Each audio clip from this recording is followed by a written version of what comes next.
Hola, tu mamá que va a ver en la tele. Ya sabes.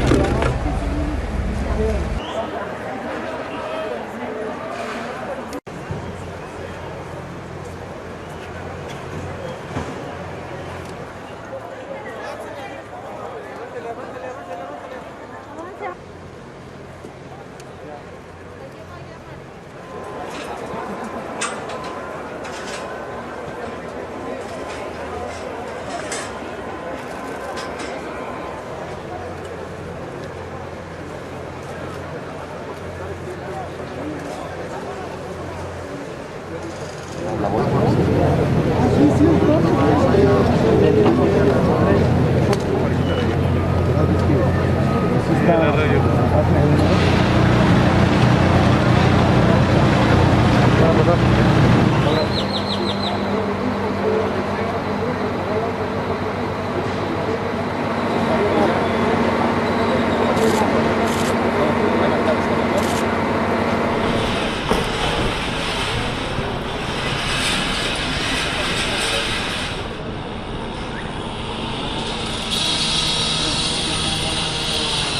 Del otro lado de donde tú y yo estamos localizados.